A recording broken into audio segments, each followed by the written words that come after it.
allegiance. Pledge I allegiance pledge allegiance to the flag of the United States States of America, and to the republic which stands one nation under God, indivisible, indivisible, with liberty and justice for all. Did I say that wrong? Oh, you're right. Welcome, everyone, to the Board of Commissioner meeting. Today is June 18th, 2014, or 2024. And we're here in the Courthouse, room 130.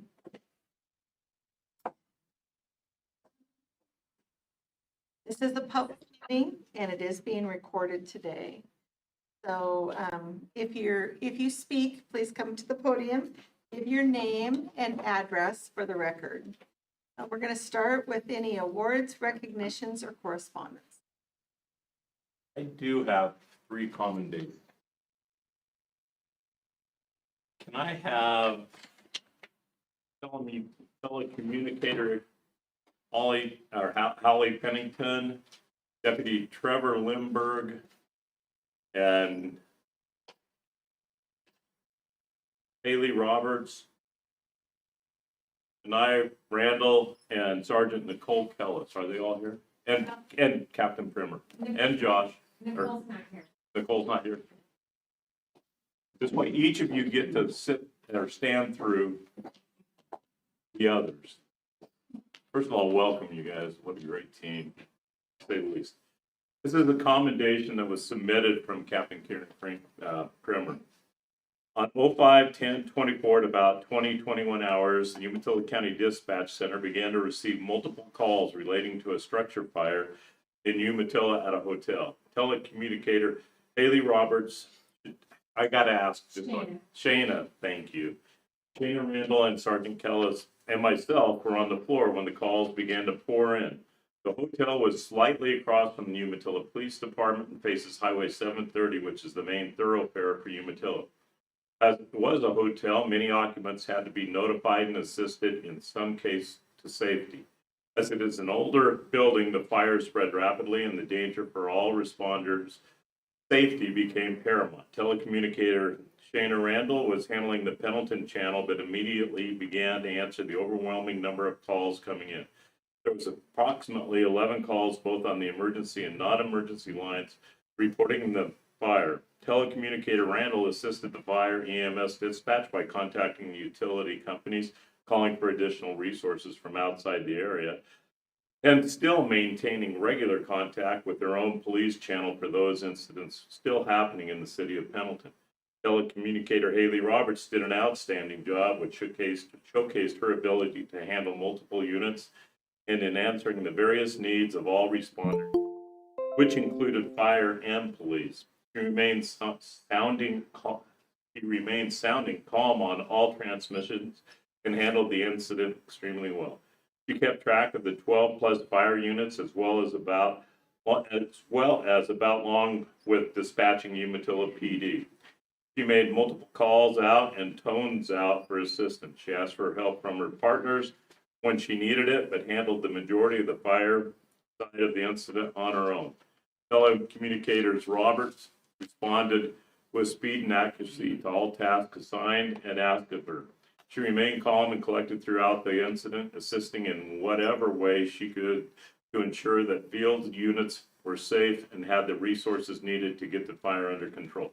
Sergeant Nicole Kellis was working the Hermiston channel that night, and despite Hermiston being busy, she continued to back up her fellow dispatchers when needed. Sergeant Kellis maintained her composure, professionalism, and empathy throughout her contact with one of the apartment dwellers. While there was a victim lost in the fire, Sergeant Kellis continued to provide every option for a successful outcome.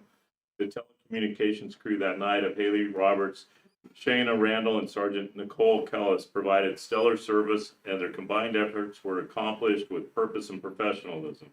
Each of the telecommunicators involved gathered information needed for responding units, worked as a team, and handled their own channels without missing a beat. The team was top-notch in their duties. The Umatilla County Dispatch Team is compassionate about helping the cities and communities that they live and work in. The team constantly works on upping their skill levels with training and scenarios. The team works collaboratively collaboratively with area partners to ensure the best possible outcome is achieved. They are professional, highly competent, and continue to be effective no matter what the next call brings to them. This incident showcased these qualities and responsibilities that dispatch does day in and day out. Thank you all for doing an exceptional job on this complex operation, as it was a multi-agency situation. Job well done. Nice job, ladies, for sure.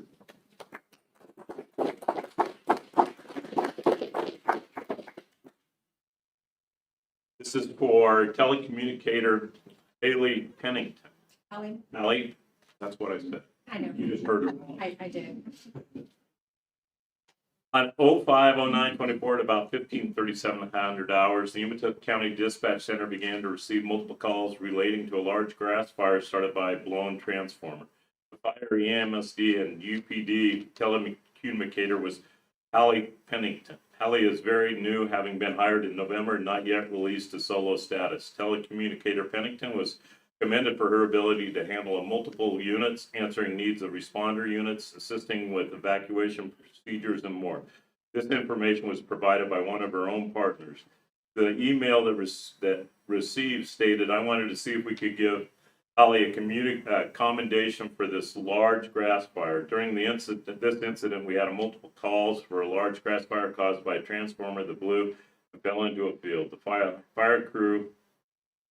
grew and led to multiple houses needing to be evacuated, more needing to be notified of the incident, railroads needing to be shut down, and multiple fire agencies needing to be dispatched to assist. Holly Pennington was dispatching for UPD and fire during this incident and handled it extremely well. She kept track of the fire units, approximately 20 in total, along with dispatching UPD. She made multiple calls out and tone outs for assistance.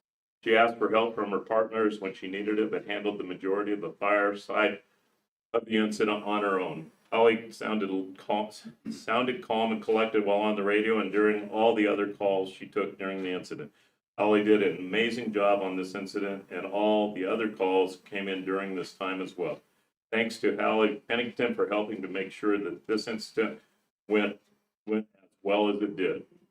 While being new to the career path of dispatching, telecommunicator Pennington has completely embraced the field. Telecommunicator Pennington responded with speed and accuracy to all tasks assigned and asked of her. She remained calm and collected throughout the incident, assisting in whatever way she could to ensure field units were safe and had the resources needed to get the fire under control. Furthermore, telecommunicator Pennington continued to answer other calls as needed during this time. Telecommunicator Pennington's outstanding service and effort with the fire were accomplished with purpose and professionalism. She is a shining example of the communication staff we have, and further, she personifies the mission and the care values of the Umatilla County Sheriff's Office. Thank you, Hallie. Good job. I just It like gets easier from here. that these guys are all new, because a couple months, and then she's only been here about 2.5 years. So they hit the road running. Very, very good. And this is for Deputy Trevor Lindbergh, also from Captain Karen Primer. On 05/09/24 at about 15:37, the Umatilla County Dispatch Center began to receive multiple calls relating to a large grass fire started by a blown transformer. The situation was quickly becoming a large-scale incident. Deputy Trevor Lindbergh was commended for his ability and action taken during this incident by telecommunicator Haley Roberts. The email that was received stated, for the criminal side, Trevor Lindbergh took the lead for criminal division on this incident. He got on scene and was able to quickly take command and begin shutting roads down. He directed Umatilla County Sheriff's Office, Stanfield Police Department, Hermiston Police Department, and OSP where to go best to assist the fire department.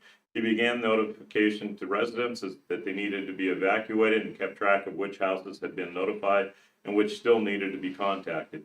He kept in contact with the fire department and dispatch to make sure that everyone was operating on the same page. Thanks to Trevor Lindbergh for helping make sure this incident went as well as it did. The commendation is extra meaningful as it was given by a peer for a job outstanding.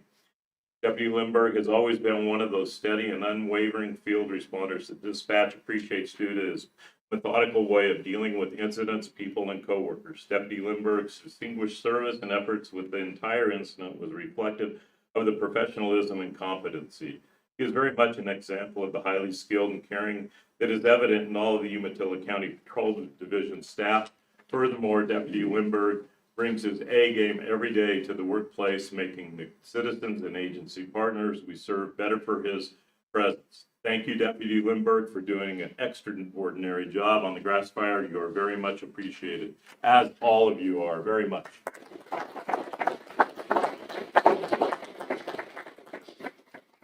I don't know if you're supposed to do this, but congratulations. You're gonna take some pictures of it, okay? You guys? Okay, fantastic. Your Picture, okay. Barbara, do you want to get in there? No, that's not over here. Okay, there you go. I don't need to be in there. I didn't get the accommodation. You guys, want to- yeah, go ahead, you guys get in there. Yeah, yeah. You don't want to be in there either. Perfect picture right there. Cindy. She didn't want This to is do your it. Yeah, thank you. Thank you, guys. Thank you. Wow, what a deal. I have one thing to say since the sheriff's office is here. I know you were a part of the search and rescue for that baby that was missing out of Hefner, and thank goodness that turned out okay. But I was thrilled to hear that you were a part of that, and I'm anxious to hear your side of the story, Matt, how that went, or, maybe get an update at some time. Yeah, we certainly do that. I gotta say that I'm so proud of that team. Because I wasn't working that day, but when I read, probably the same thing you did, I was feeling impressed. Our search and rescue team is top notch, and we're very proud of them. Okay, well, thank you, because that just had a wonderful ending, but, there for a while, I'm sure those parents and everybody else was just frantic. So thank you. Yeah.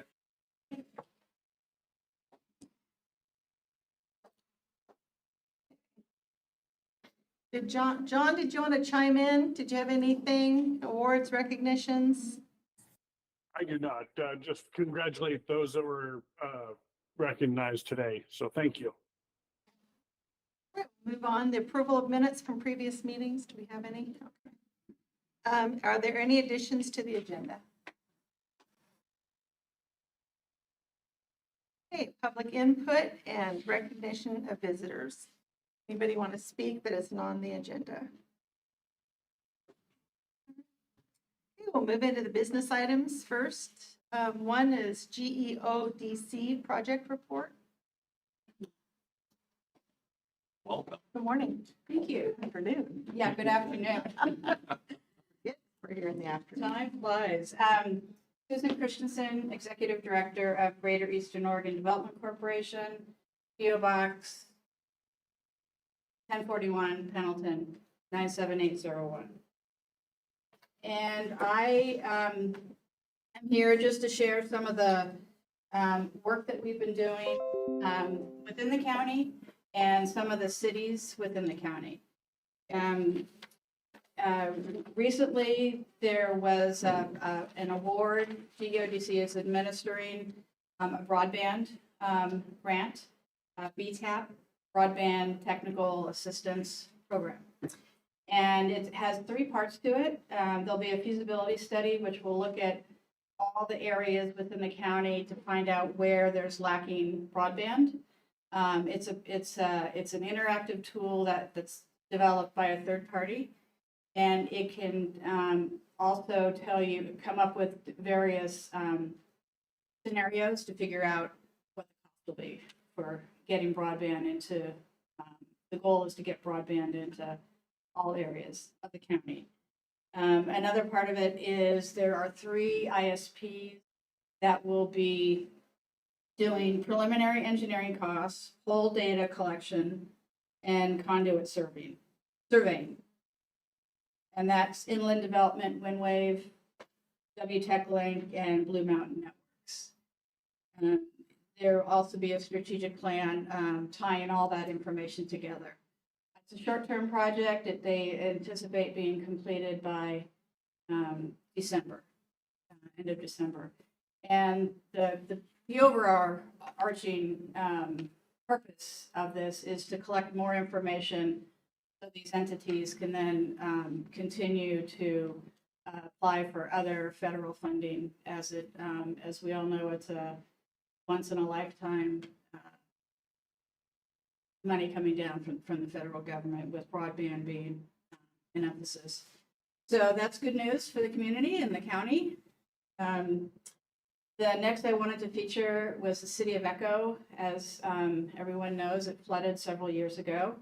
And there is an effort on the city's behalf to look at how to mitigate the damages and then to prevent any future damages. So GEODC submitted a project scoping sub-application. This is the FEMA process is lengthy. It starts with a pre-application, and you make it through there, and then it's a sub-application. And right now we're in the sub-application review. They're in review right now. And that sub-application was submitted March of 24. And if we get moved on, we may not know until early 2026. It is a lengthy process, but it would provide funding for the community to look at the issue with the flooding, the previous damage and future. And this work will also be coordinated with the efforts of CTUIR and looking at kind of a whole basin approach. So keep your fingers crossed on that. The other application GEODC submitted on behalf of the city of Echo was through the U.S. Army Corps of Engineers. And that's not a grant, but that's, if awarded, it would provide project planning or project construction. We're still waiting to hear on that.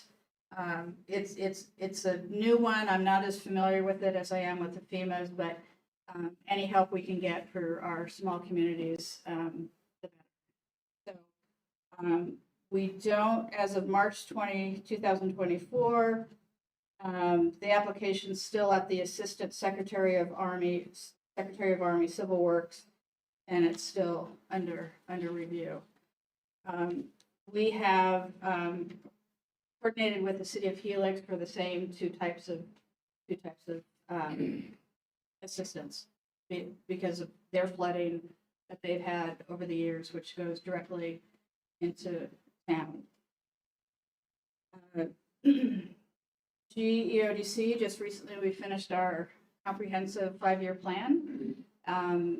Commissioner Timmons, we are a federally recognized economic development district and organized as a 501c3. So what that means is that we receive federal funding, small amount every year, to work with our communities in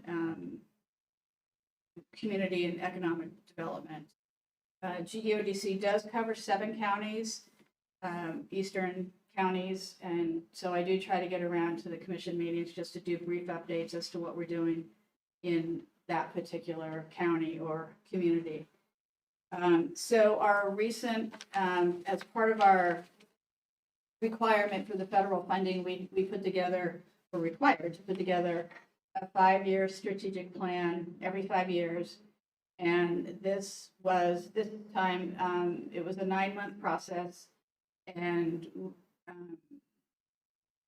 what came out of it, the gist of it, what came out of what everybody's, the community is 7 counties.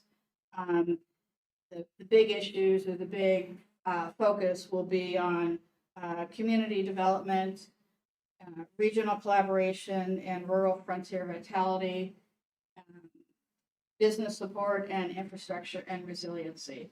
And with infrastructure and resiliency, that focus will be, because that doesn't really tell you anything, those 2 words. The focus will be on natural, resource hazardous mitigation type activities. The community development, the big thing, it shouldn't be a surprise, is childcare. And then the infrastructure or the regional collaboration is about coordinating more with our different partners and kind of building a network of more resources.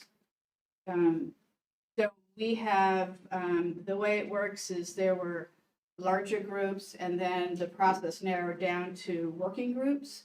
And there are 3 working groups that want to continue after we've completed our sets, which is unusual. Usually people get on these committees and they do their time and provide their input, and then they, go away. So, and the 3 work groups will be childcare, infrastructure, and I always forget the 4th, regional collaboration. So, let's see if I can give you any more information. Anyhow, it's pretty exciting that there are folks in the community, 7 county-wide, that want to continue working together and working to, basically make where we live a better place, whether it's protecting our natural resources or whether it's supporting our families, childcare. So that is pretty exciting. And what I have brought for you is a copy that was presented to our board the other day, so you can look through it and get some more information. So that is it. Now, GEODC was working with the city of Pendleton on a large FEMA grant that we've been working on for a couple of years. Recently, the city opted to coordinate directly with an engineering firm and to respond to some of the engineering requests for information. So that one is another ongoing, and that would be for the Umatilla, or Mackay Creek, excuse me, and the flooding that occurred with Mackay Creek. So FEMA provides large dollars, but as you can see, that it is time consuming. It takes time for the dollars to be released. So with that, I just wanted to say thank you, and if there's any questions, I'm here to answer. Is your strategic plan, Susan, is it on your website? It will be. Yeah, it will be. And we're selecting a marketing firm. We're updating our brand and our website. So that all that local change. And we just started putting out a newsletter as an effort to communicate across such a large geographic region. How many staff do you have right now? 4. Other than the 3 grants, the 2 Echo and Helix, I am pretty familiar with the. Are you putting these requests together on behalf of Dave or how in Echo? Yeah, Dave, the city manager, city administrator for Echo, they are the applicant. I write the grant, but they're the actual applicant. Okay, so, because I know Dave was working directly with FEMA, and I was just kind of curious on how that was. He may be. I wasn't aware of that, but that's not to say that he. Or maybe it's a different project. But typically, the way GEODC works is the community, the city or the county is the applicant, but we will do all the work to put an application together. Just to guess at a round number, how many grants or how many applications or how many projects does GEODC have going?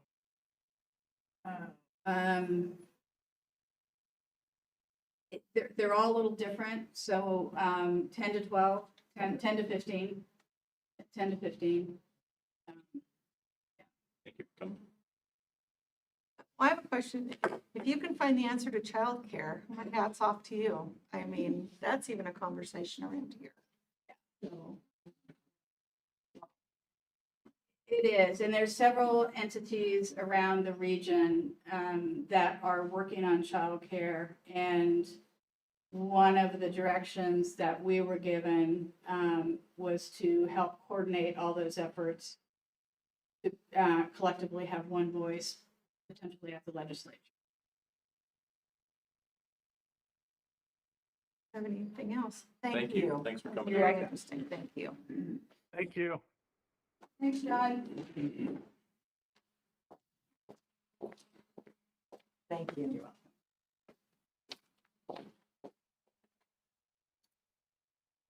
Okay, the next item, the Cemetery District Annexation.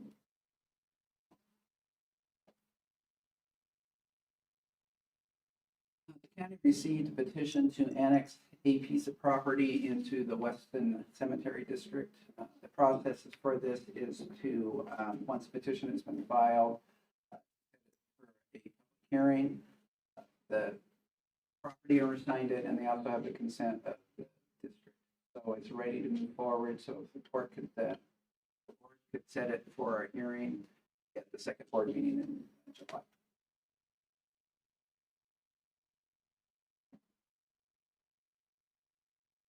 Discussion? Better day, right? They just adopt the order. I move to adopt the order. All right. Second. Okay, it's been moved and seconded. Any discussion? Okay, all in favor? Aye. All right. Opposed? So we'll have a public hearing on July the 17th.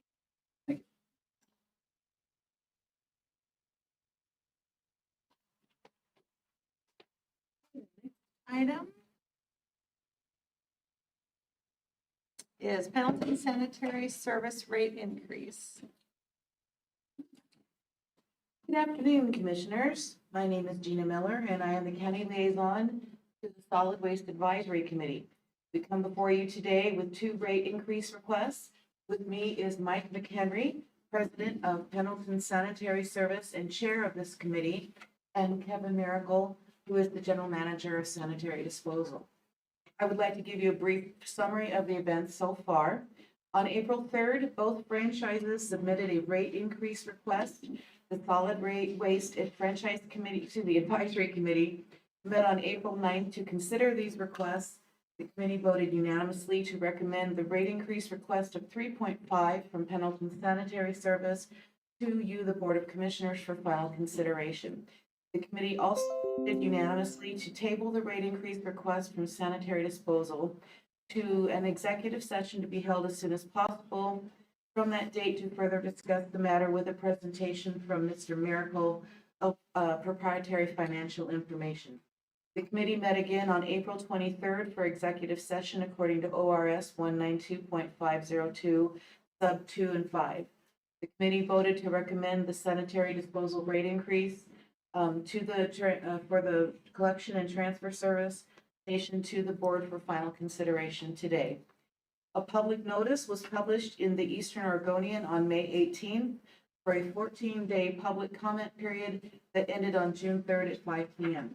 There were no written comments received by the planning department on either rate increase request.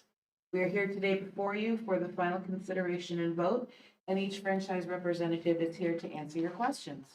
As am I, if you have any about the process for rate increase. I'll let Mr. McHenry talk about Pendleton Sanitary. Thank you. Thanks, Gina.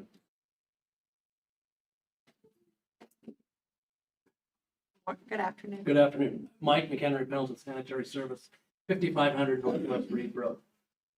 And thank you, Gina, for the introduction.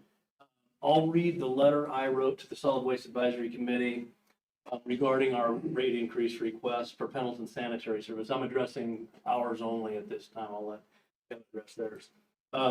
Please consider this letter our formal request to increase solid waste collection rates within our franchised area of Umatilla County by 3.5% on July 1, 2024. This increase is equivalent with the City of Pendleton rate increase of 3.5% effective April 1, 2024. The City of Pendleton resolution number 2590 allows the franchisee an annual increase of the consumer price index, all urban consumers Pacific region, which was actually 4.2% for the calendar year 2023. The city resolution doesn't allow anything over 3.5%, but the index is, the year before that, it was 7.5%. We were still maxed at 3.5%. Our request is 3.5% effective July 1st. The last increase to PSSI rates was July 1, 2023. We continue to try to maintain rates with an inflationary cap of 3.5%. We settled a 3-year Teamsters Union labor contract with wage rates increasing 11% effective September 1, 2023, which is in addition to a 9% wage increase the prior September. We recently ordered a new commercial front-load truck, and that capital cost increased 40% since 2019 on new equipment. Given those hugely escalating costs, we respectfully request this minimal rate increase. As mentioned above, the city rates increased 3.5%, and we're asking for your consideration of the same amount. Thank you. You bet. Thank you. In fact, I'd like to commend you on asking just for 3 points. I think that's really in this country. I would move for approval of the Pendleton Sanitary Services request for 3.5% as recommended by the SWAC. Second. Okay, it's been moved and seconded. All in favor? Aye. Aye. Opposed? Thank you. Thanks, Mike.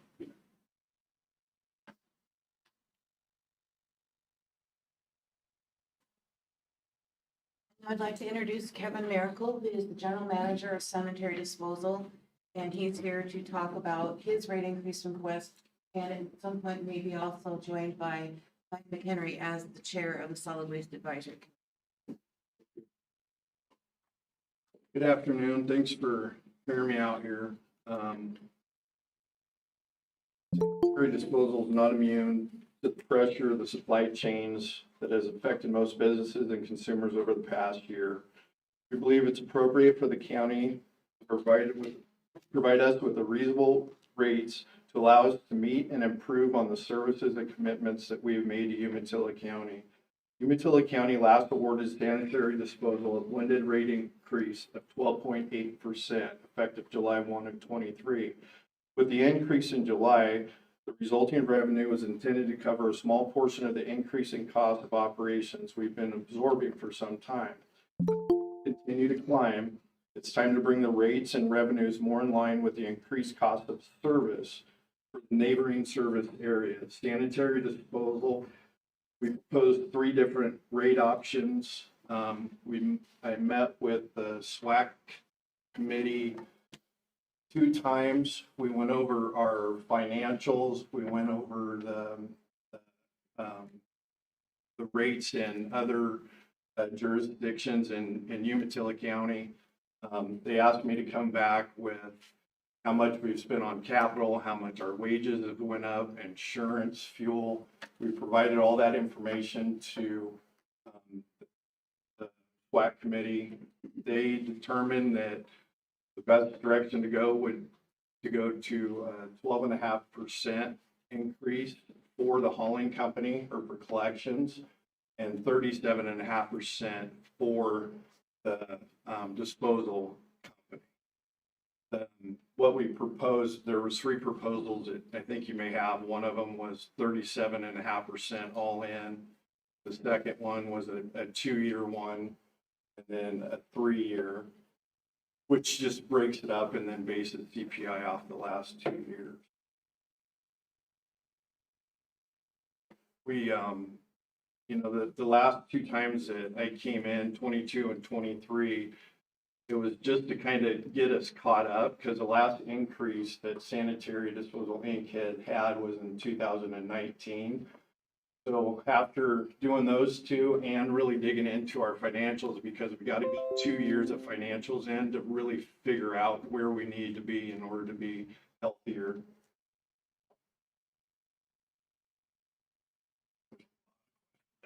Kevin knows what, and I appreciate first of all, appreciate you coming in in the middle of this as they have. And I also want to thank the SWAC. But with all that said, and not to go into deep financials, the one thing that I think future that really help is that, like when I ask for financials, we have those discussions. It's critical. I know the SWAC looks at it from a different angle than a commissioner would, but we all need to be on the same page. I dug through the financials extremely deep as far as I could. I have a hard time getting to any point either of these numbers, and I know you know that. But one of the things that you came in and submitted, and even in the documents that we have presented to us, are a lot of comparatives. I know that, especially the transfer rate, you're looking at trying to be comparative to what else is in the county. One of the issues that came up and even deeper into the research is our ordinance, the Umatilla County Waste Management Ordinance. Just to read this in, so you understand where I'm coming from, is the committee shall recommend and the board shall approve no change in an established rate or schedule of rates, except on finding that it is justified due to a reasonable change in the franchise's cost of doing business or due to added, better, or more comprehensive service. So really, relative rates are not a criteria in setting. It's not even an issue that we can look at according to our ordinance. We definitely have got to base ours on financials. And that's really where I come from. I know that you heard my spiel. It's hard for me to give any kind of rate, especially in the 37% range. When your corporate you're paying 26% corporate, and they're buying back 5% of their shares. That just eats at me. I would rather see them invest in you than asking us to invest in you when they won't. They are investing. So we've spent over $4 million in capital, improving the trucks, increasing, and also increasing our wages for all of our team members. I don't doubt that at all. But that doesn't justify a 37% increase. That's a tough one. I think the only way you could justify that is looking at other rates in the area, like you did, and you did that. But that's not a criteria we can look at. And so I know that everybody else probably has comments. I'll do that, and then I want to make a proposal and why I based it. I have a simple question. How do you come up with your rates? And believe me, I got online too, and I did some digging as far as financials and as far as annual reports, that type of thing. And the information that you provided, but how do you come up with each one of these? It all depends. You look at how much wages are, how much insurance, how much, parts are costing, how much more trucks are costing. These are the numbers that we put out there. That's for the daily operational cost to run sanitary disposal. So we look at the big picture of what everything is costing, and that's how we come up with it. Even our rates, if they were at 37%, they're in the middle. We're not high, we're not low. We think it's a fair ask. Kind of what we're requesting.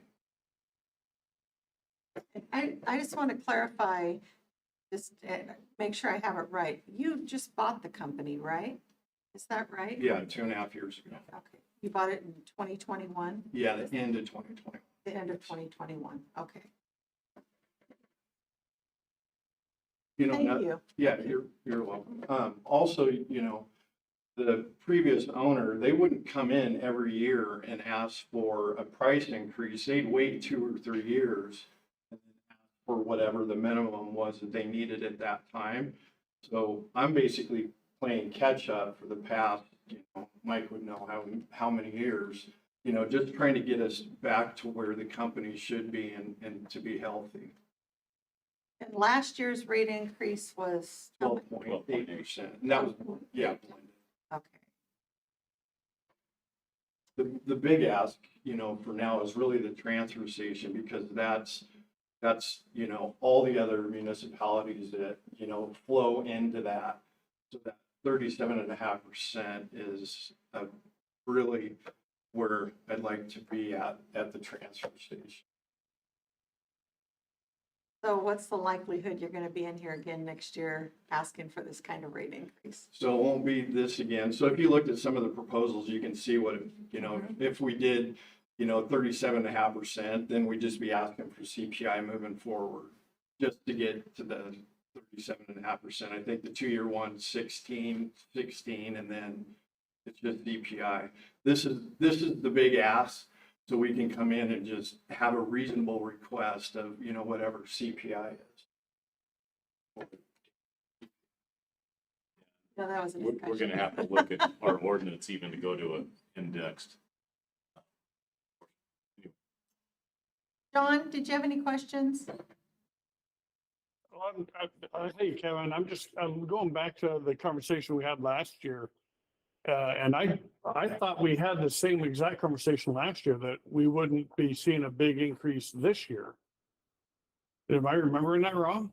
No, you're remembering that right, and that was my mistake when I made that comment. So after getting the 2 years of financials in, now we know where we're at. But no, you're correct. I was mistaken when I made that comment.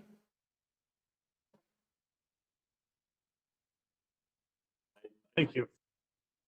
And a good point, John, because that's exactly how I was gonna base my proposal. Because last year, that's how we justified 12%. Was that we wouldn't be back here asking for anything more than 5. And so I appreciate everything that you've presented. I wish I would have seen the financials. You did see the financials. And had a lot of questions that didn't get answered. I don't remember that, but I'll take your word for it. That's what you came back to the SWAC meeting the second time for was answered. But again, so I would move, do we need to do 2 separate motions? One for collections and one If for you want, transfer? you can break it out. Do it together? You can do it either way. Okay.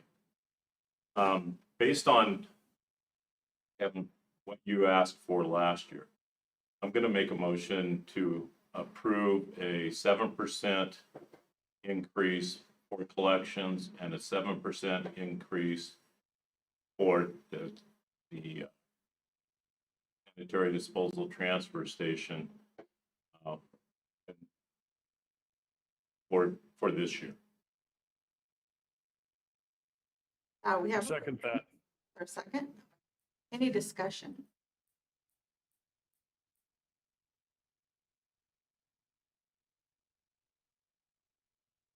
Okay, seeing none. All in favor?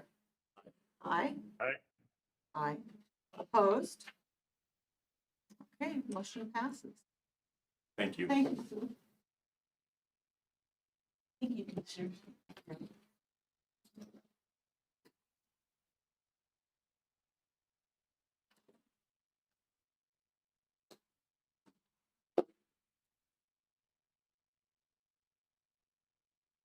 Okay, the next item is electronic monitoring. Good afternoon, Commissioners. Dale Primmer, Director of Umatilla County Community Justice. Not sure how much you all know about electronic monitoring equipment, hopefully very little.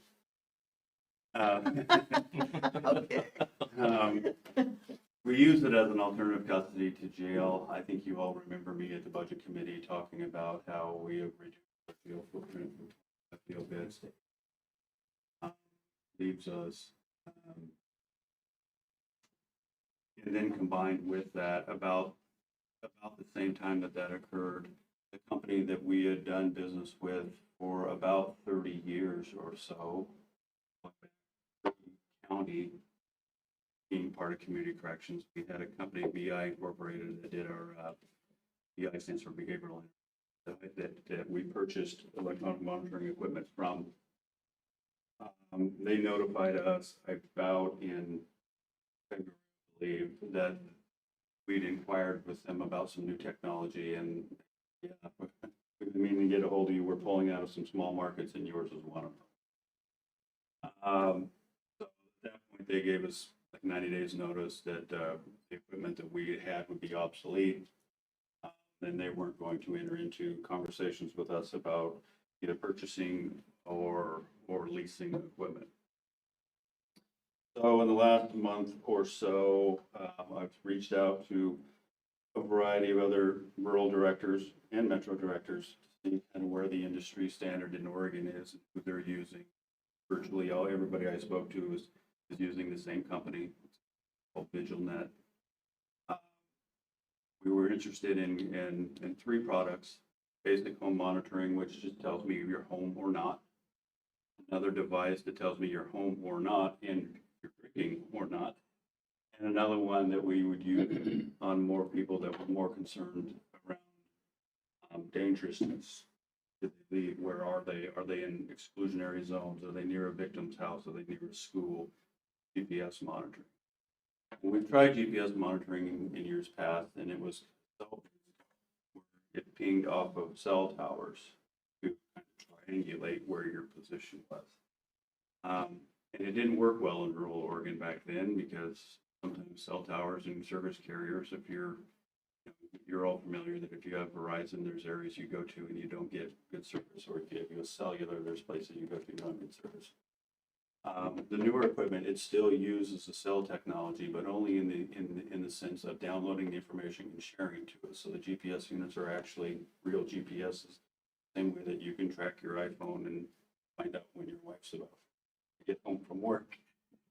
Yeah, right. So, or she could say, "I can see you're home. What are you doing?" Those things.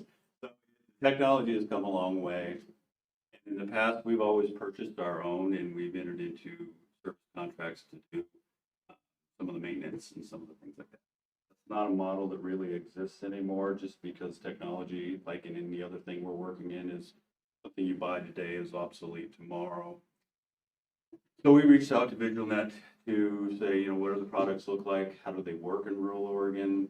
Got some references, talked to all those references, and end of the day, they provided us a sample contract for the contracts they're using in various other counties. I've provided Doug a copy of that for review. And he felt best, before we entered into discussions with them about how we might tweak some specific language, that we get approval to enter into that service contract before we get far down that road. So that's where we're at. You might know, if you've ever studied our fee schedule, we charge $35 a day, or not $35 to do an installation on somebody who's being hooked onto electronic. $15 a day for the service of that. Caveat being that if we're using it on somebody we're trying to get out of jail early or something like that, I pretty regularly waive those fees. But if it's somebody being sentenced by the court, or sometimes we'll do it for the municipal court, we do anticipate an annual cost of around $10,000 to $12,000, but of course that's going to be tethered directly to utilization. That number could be higher, but then if that number's higher, so is our offset through. Loaded question. Is that type of monitoring, will it fall into definition of deflection? No, probably not. I mean, the idea of deflection is really to keep them out of the criminal justice system.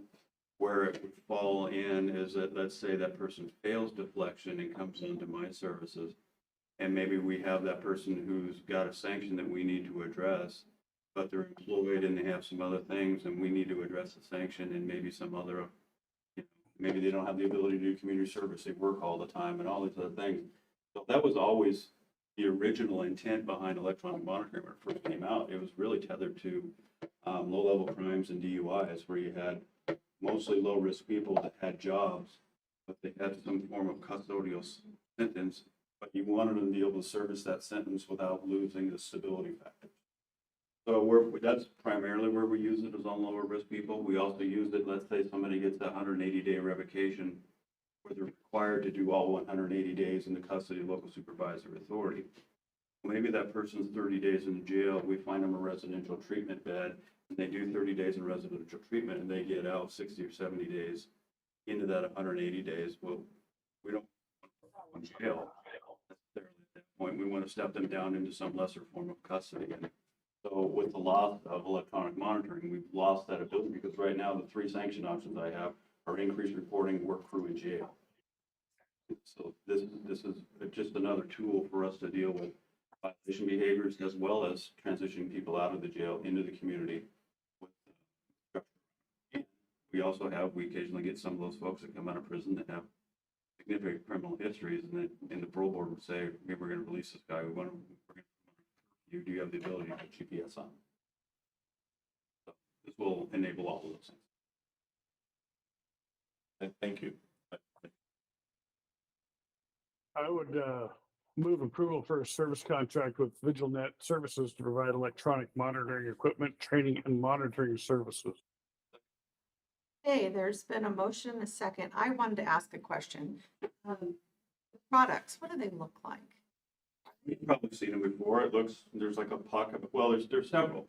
And they have a whole host of things we can tie it to. So for example, they have a basic home monitoring unit. Let's say somebody is in an area where they have poor service delivery. You might have a base station that plugs into a landline phone. And then what's on their ankle is a strap with a little puck about so big that works like a radio frequency. You're either like your antenna, you're either in range or you're out of range. You're in range, you're home, you're out of range, you're not at home. Right? There's other units that don't need the cell base, because then you can go into the software and you can pin the location of what they're tethered to. And then you can put a zone around that. So if somebody's on electronic monitoring, they can still go mow their lawn, they can still go check their mail. But you know if they get within a certain distance. It's like exactly like that. Then there's GPS units that look very similar, but they track location. You know, so you can, let's say you have somebody on for a sex offense that can't be around like a victim's house or a school or a park or a playground. You can upload the map of your city, or all that stuff comes preloaded, and then you can geofence all those areas, and then you'll get notification somebody enters into a restricted zone, or is left during a curfew, or is entered. Let's say you approve somebody to get an 8 to 5 job, you can leave your house at 7:30 in the morning, you can be home by 5:30, you leave at 7:25, I'm gonna get a leave during curfew, didn't get home till 6 o'clock, I'm gonna get an enter during curfew. Things like that, you'll get notice if a person enters into a restricted zone. And then there's another unit that has all of those capabilities, but it also has a transdermal sensor in there that basically pull alcohol out of your sweat. In real time, whether you're drinking or not. Some of the old ones, you had to drink quite a bit for it to trigger. The new ones, it sounds like not so much. Got staff volunteering to test them out for me. They can do it on work hours, I've said now, but. So make them sweat on work hours. Yeah, right. So, and then there's other units where maybe I don't have them. All I want to do is alcohol monitoring, and I can basically put a mobile breathalyzer in their house. So you need to blow into that thing once an hour during the hours of 6 a.m. to 10 p.m. and they go up and they blow into it. It's a cellular device, the result. And so there's a whole host of products we can choose from that are listed in that. Most of them run between $4 and $8 a day. You can see where we mostly offset it. We won't completely offset it. Again, I pay for a lot of sanctions. I pay a lot of money for jail beds. I pay a lot of money for, and so if that's the tool that we need to monitor somebody and keep them out of jail, but keep them employed, and those are things we're interested in doing.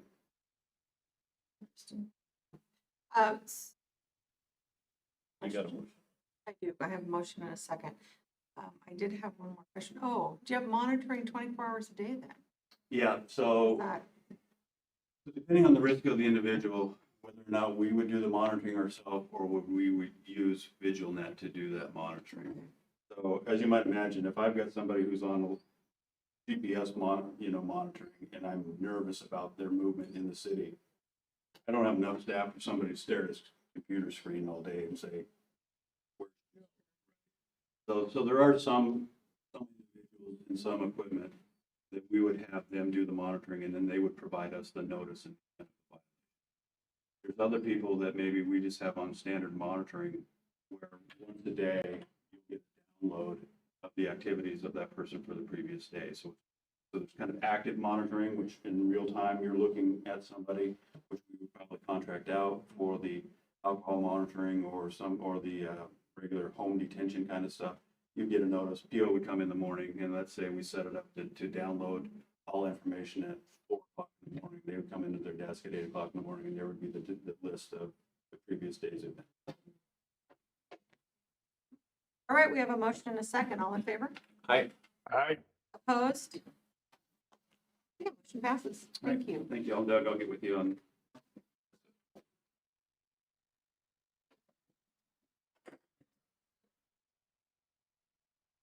Always tough to follow Dale, unless you're Tom. Okay, gravel pit contract.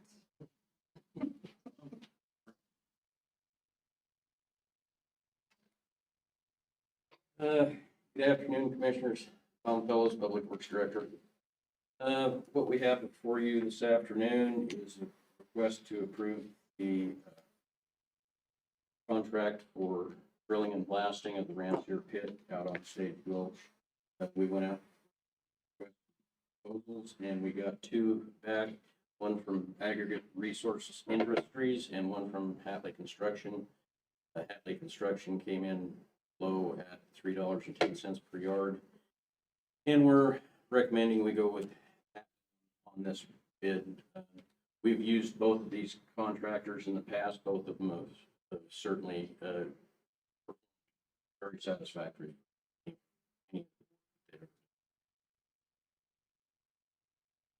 Thank you. I'd move to approve going out for the pit blasting and stockpiling at $3.10 a yard. second. Okay, it's been moved and seconded. All in favor? Aye. All right. Opposed? Okay, thank you. Motion passes. So the next thing that we have before you is a request to purchase some base stabilization material.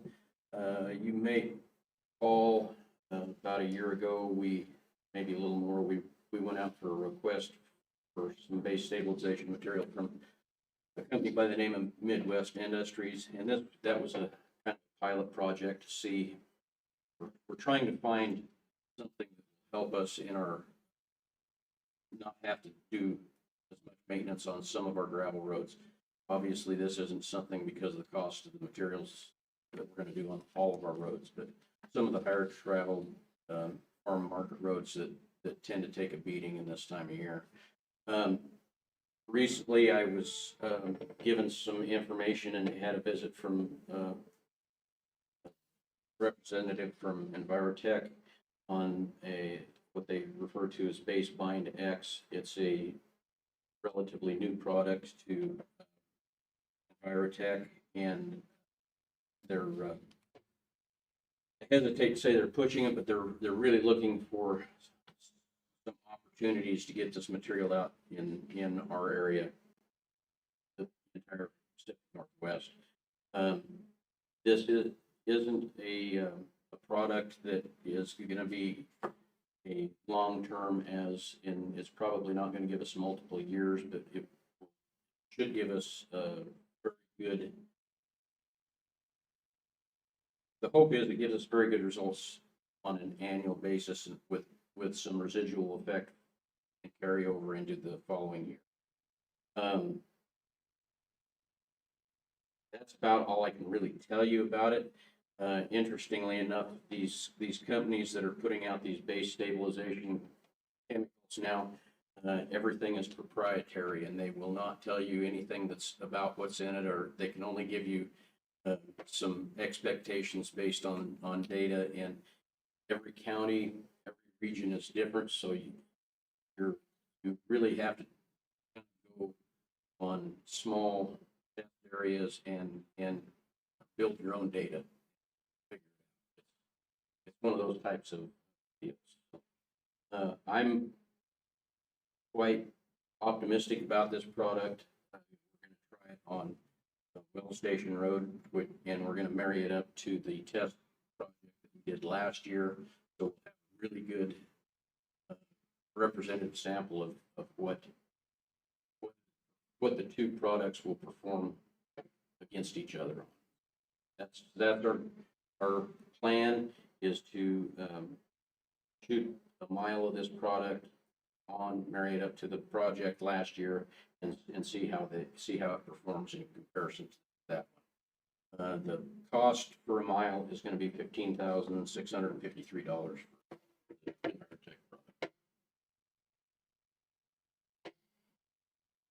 Questions? Well, I watched a video on this, I'll be honest, and that's exactly what I wondered, is what exactly is in there. Because, well, I commented earlier that before the actual application, the pre-work that was done on this road, that was amazing. And then they put this product on, and that's exactly what you're thinking when they're applying it, is what exactly is in that. It almost looked like a rubber type of something.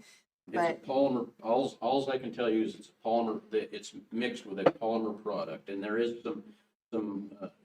I do know that there is some mag chloride in it, which, but it's such a small percentage, it should not be detrimental to corrosion. It shouldn't cause a lot of corrosion. Pretty small. I'm just surprised it's year to year, just because of the amount of prep that was done and then the application. I was thinking it was. Well, simple dust control products like magnesium chloride or lignin sulfonate, those products are annual applications, and they too they're basically a base stabilization product. But this product, it's not as hygroscopic as the mag chloride or the lignin is, in that once water gets back into the product, it doesn't rejuvenate itself. It's more of a permanent type of a product because of the polymer in it. But it's the other products are definitely annual. We could. I'm not going to say that this might not last more than a year. I'm just going to say that right now our expectation is this will get us through harvest in that general area in good shape without multiple trips back to grade the road, which is huge. Plus, you have the fact that it's going to hold down dust, which is getting to be a huge deal as well. But we just don't know. Nobody can really tell you how it's going to work in this area because nobody's used it in this area. I think it'd be interesting to see. Yeah, Tom kind of minimizes the particulate problem. Particulates are over a ton just by driving a car on a gravel road over a ton a year. That's great. I'd move for approval for the $15,653 for Envirotech Services. Give the authority for Tom to move forward. Second. It's been moved in second. Any discussion? Okay, seeing none. All in favor? All right. Aye. Thank you, commissioners. Opposed? Okay, motion passes. Thank you, Tom.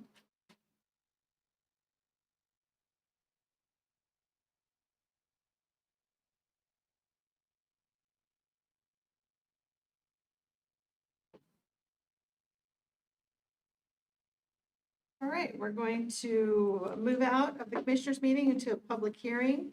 And so now open for a public hearing. What's before the board is the results of the May 21st primary election. There were 2 ballot measures on it for the county and for the board to review the results. Relate to the charter review that was done last year with the 2 recommendations regarding the sheriff's residency and age. Both of the measures passed. So what's before the board is acceptance of the results, and then as well as to adopt the ordinance that implement the changes to the charter. Are there any comments on the 2 proposed ordinances? Okay, we'll move out of, thank you. We will move out of the public hearing back into the commissioner's meeting. It just amazes me how much respect our charter committees get as far as voting goes. And you can tell the county if you get anything over 53%, it's a landslide. These percentages. Anyway, I would move for acceptance of the elections for the county charter measures, both 3165 and 3164. Second. Been moved and seconded. Any discussion? All in favor? All right. Opposed? Thank you. We need to adopt ordinance number. I move to adopt ordinance number 2024-07. Second. Okay, it's been moved and seconded. Any discussion? All those in favor? All right. Opposed? Okay, ordinance passes. I move to adopt ordinance number 2024-08. Second. It's been moved and seconded. Any discussion? Okay, all in favor? All right. Opposed? Okay, ordinance passes. Thank you.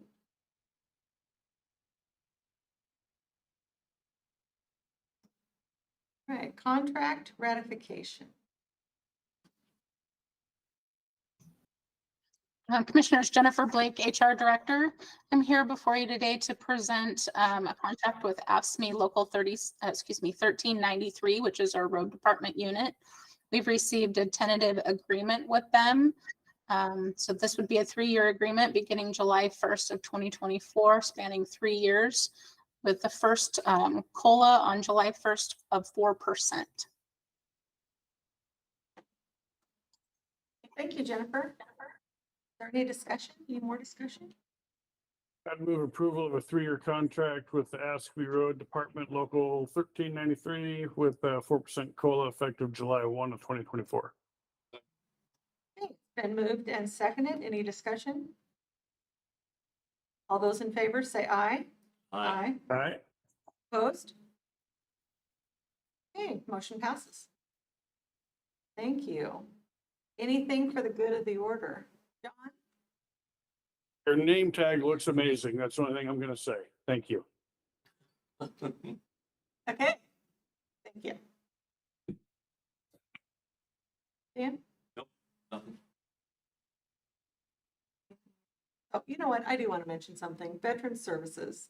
They did the stand down last Saturday at Wild Horse. There were lots of people there, lots of vendors. That was quite an event. So I know I did mention it in my weekly update this week, but hats off to them. They did a fantastic job. With that, meeting adjourned.